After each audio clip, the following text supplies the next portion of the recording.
মৌসুমীকে এইভাবে মানুষ দেখতে অভ্যস্ত না, আমাকে দেখতে অভ্যস্ত না। আজকে আমি এটা প্রতিবাদ করার কারণে আমি আপনাকে মৌসুমীর ভয়েস ওভারে আমি নিয়ে যাব। সবাইকে আসসালামু আলাইকুম। একটা বিশেষ কারণেই আপনার সামনে হাজির হলাম। আসলে হাসান জাহাঙ্গীর পরিচালিত একটি নাটক হয়েছিল সুদূর আমেরিকাতে। সেখানে অনেক রিকোয়েস্টের পরে আমার স্ত্রী এবং আপনাদের প্রিয়দর্শিনী মৌসুমী অভিনয় করেছিলেন, এবং সাথে সেটার একটি কারণই হোক এটা টেলিফিল্মে রূপান্তরিত হয়।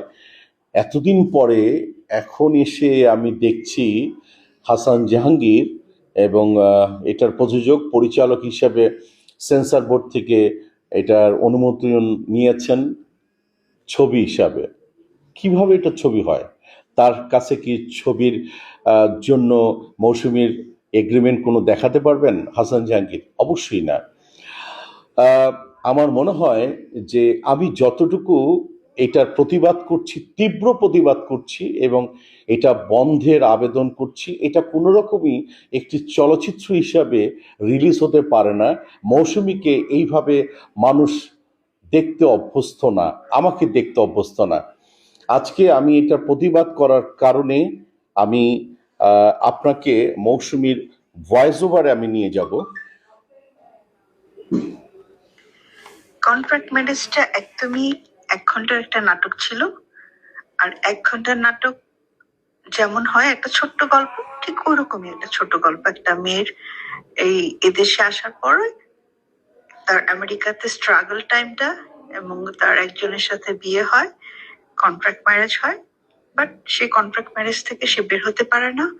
ওই লোকটা তাকে অনেকভাবে উত্ত্যক্ত করে, বিরক্ত করে। এই ধরনের একটা ছোট্ট গল্প নিয়ে তার এই কন্ট্রাক্ট ম্যারেজের গল্পটা সাজানো ছিল। খুব অনুরোধ করার কারণে আমিও তখন এখানে ছিলাম দেখে আমি ভাবলাম যে ঠিক আছে, হাসান জাহাঙ্গীর এতবার করে আমাকে রিকোয়েস্ট করছে, ওরা অনেক দিনের একটা আমার সাথে কথাবার্তা হয়েছিল যে একটা কাজ করে দিব। ওই জন্য ভাবলাম ঠিক আছে করে দিই, সময় ছিল। কিন্তু 2 দিনের কাজটা 2 দিন করতে পারিনি, আমি 3 দিনও করে দিলাম যে ঠিক আছে কাজটা শেষ হোক।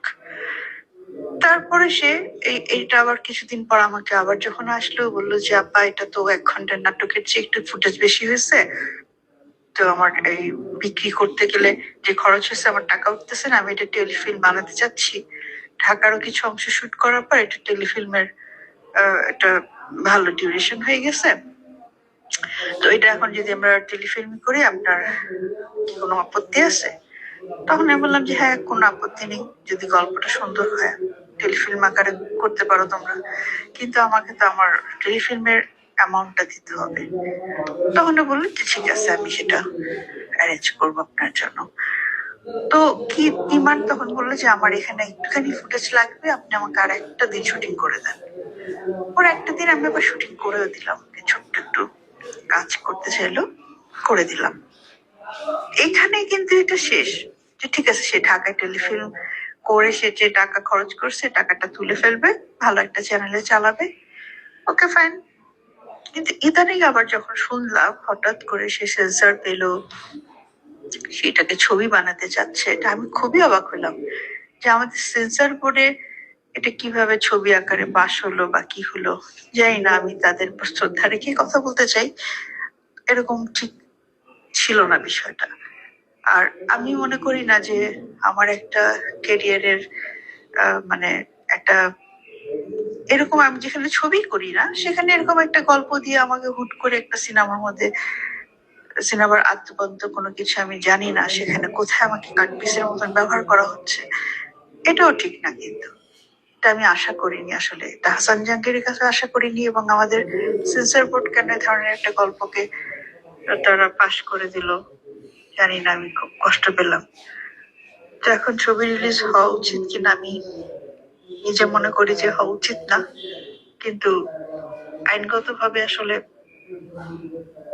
কতদূর এটা সবার কাছে সঠিক মনে হচ্ছে সেটা আমি ঠিক বুঝতে পারছি না এতদূর থেকে।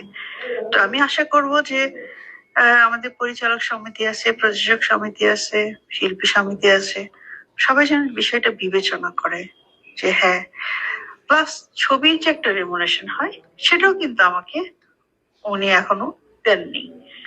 ওয়ারেজ উনি কিন্তু এই ছবিটা ছাড়পত্র নিয়ে সুন্দর রিলিজ করে দিচ্ছেন। না আছে ডাবিং, না আছে প্রপার কোনো বিষয় এখানে, জানি না কিভাবে হচ্ছে। তো খুবই দুঃখজনক আসলে। এটা আমি মনে করি না আমার দর্শকরা এইসব এরকম কিছু দেখার জন্য আসলে প্রস্তুত হয়ে আছে। তারা এটাকে ভালোভাবে নিবে কিনা আমি খুবই চিন্তিত, লজ্জিত। সবাইকে আবার আমি আমার নিজের অন্তর থেকে আমি আপনারা শুনতে পেলেন মৌসুমীর কথাগুলি। দেখুন, প্রতিনিয়ত এইভাবে হবে এবং শিল্পীরা ঠকবে।